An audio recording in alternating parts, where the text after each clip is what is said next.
Triple H जब से creative head बने हैं वो नए रेसलर को ज्यादा पुश करने में ध्यान दे रहे हैं। और विंस मैकमैन जब WWE को रन कर रहे थे तो वो कुछ पुराने रेसलर को काफी तगड़ा पुश कर रहे थे, जिन्हें देखकर लग रहा था कि इनको भी आगे भी इसी तरह से पुश किया जाएगा। लेकिन जब से ट्रिपल एच क्रिएटिव हेड बने हैं वो उन रेसलर पर थोड़ा भी ध्यान नहीं दे रहे। तो नंबर 10 से शुरुआत करते हैं, लेकिन उससे पहले अगर आप चैनल पर नया हो तो सब्सक्राइब जरूर कर देना। नंबर 10 पे ऑस्टिन थ्योरी। ऑस्टिन थ्योरी को विंस के टाइम पे काफी खतरनाक पुश मिल रहा था। विंस ने उन्हें money in the bank briefcase भी जितवाया, जो यूजुअली WWE उन रेसलर को जितवाती है जो फ्यूचर में वर्ल्ड चैंपियन बन सके। और विंस मैकमैन थ्योरी को पर्सनली मेंटर कर रहे थे और उनका कैरेक्टर काफी कोकी और एरोगेंट था, जो फैंस के लिए काफी एनोइंग था, एग्जैक्टली जो WWE को चाहिए था। लेकिन जब ट्रिपल एच ने क्रिएटिव कंट्रोल लिया, ऑस्टिन थ्योरी का पुश धीरे धीरे कम हो गया। इसके रीजन जैसे money in the bank cash in का फेलियर। ऑस्टिन थ्योरी ने money in the bank contract को कैश इन किया सेथ रॉलिंस के अगेंस्ट, जो उस टाइम यूएस चैंपियन थे। लेकिन थ्योरी का कैश इन अनसक्सेसफुल रहा। ये पहली बार था कि जब कोई superstar money in the bank को वर्ल्ड टाइटल के अलावा किसी और टाइटल के लिए कैश इन कर रहा है। ये मूव फैंस के लिए कंफ्यूजिंग था और फिर कैश इन फेल भी हो गया। थ्योरी का मोमेंटम एकदम से स्लो हो गया। दूसरा कैरेक्टर चेंज। विंस के टाइम थ्योरी का कैरेक्टर काफी इमेच्योर और एरोगेंट था, लेकिन ट्रिपल एच ने थ्योरी को थोड़ा सीरियस बनाने का ट्राई। कैरेक्टर में जो चेंज आया उसकी वजह से ऑस्टिन थ्योरी को थोड़ा डुल बना दिया गया और फैंस इससे कनेक्ट नहीं कर पा रहे थे। और ऑस्टिन थ्योरी को जितना पहले टीवी पर और लॉन्ग लाइन में डाला जाता था वो अब कम हो गया। तीसरा है focus on other talents. Triple H के अंडर नए और स्टेब्लिश रेसलर जैसे Alan Knight, Gunther, Bron Breakker, इनको ज्यादा पुश मिल रहा था। ऑस्टिन के ऊपर जो फोकस विंस के टाइम पर था अब वो नहीं रहा, क्योंकि ट्रिपल एच काफी सारे रेसलर को स्पॉटलाइट में ला रहे थे। दूसरे रेसलर है हमारे ओमोस। ट्रिपल एच ने ओमोस को पुश रोक दिया है एकदम से, जिसके कुछ स्पेसिफिक रीजन है, इन रिंग स्किल और रेसलिंग स्टाइल। ओमोस एक बहुत बड़ा और फिजिकली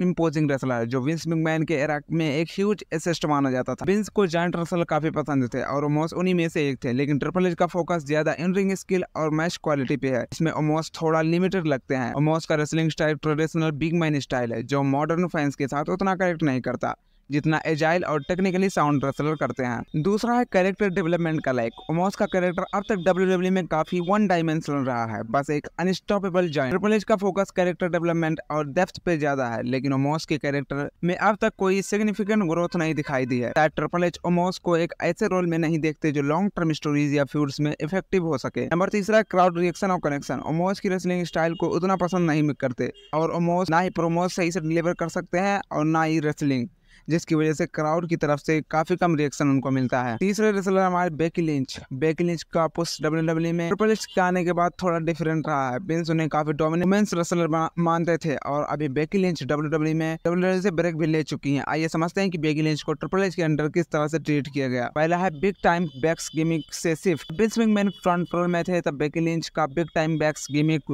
चल रहा था। इसमें वो एक एरोगेंट और लार्जर देन लाइफ हील वाली रेसलर थी। ट्रिपल एच के कंट्रोल में आने के बाद उन्होंने बेकी लिंच को उस गिमिक से निकालकर फिर से एक फेस बनाने पर ध्यान दिया, जो फैंस के साथ ज्यादा कनेक्ट करता है। दूसरा mid card story line. Triple H ने बेकी लिंच को इमीडिएट टाइटल पिक्चर से थोड़ा दूर रखा है और उन्हें मिड कार्ड स्टोरी लाइन में इन्वॉल्व कर दिया। उन्हें रियर रिप्ली के साथ फ्यूड में डाला गया था, फिर उसके बाद उनका कोई अता पता नहीं है। और हमारे चौथे रेसलर हमारे रिकोशे। रिकोशे एक हाई टैलेंटेड और एथलेटिक रेसलर है, लेकिन ट्रिपल एच के अंडर में उनका पुश उतना स्ट्रॉन्ग नहीं रहा। आइए कुछ पॉइंट के जरिए समझते हैं। पहला है कैरेक्टर डेवलपमेंट शो। रिकोशी का इन रिंग स्टाइल तो काफी इंप्रेसिव है, लेकिन उनका कैरेक्टर डेवलपमेंट उतना स्ट्रॉन्ग नहीं रहा। WWE में कैरेक्टर का स्ट्रॉन्ग होना जरूरी होता है और रिकोशी को फैंस के साथ कनेक्ट करने में स्ट्रगल करना पड़ता है। ट्रिपल एच का फोकस स्टोरी लाइंस और कैरेक्टर डेवलपमेंट पे ज्यादा होता है और रिकोशी को वैसे यूनिक कैरेक्टर में नहीं पाया जो फैंस के बीच पॉपुलर हो सके। दूसरा है माइक स्किल का लैक। WWE में माइक की स्किल और प्रोमोस काफी इंपॉर्टेंट रोल प्ले करते हैं और रिकोशी इस एरिया में थोड़ा वीक रहे हैं। ट्रिपल एच की बुकिंग स्टाइल में वो रेसलर जो अपने कैरेक्टर और प्रोमोस को इफेक्टिवली डिलीवर करते हैं उनको ज्यादा पुश मिलता है, क्योंकि रिकोशे का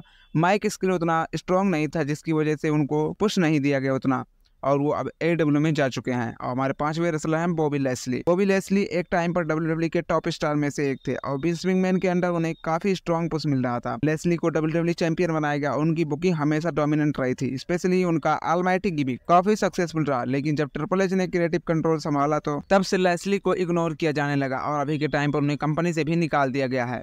और हमारे छठे रेसलर हैं AJ स्टाइल।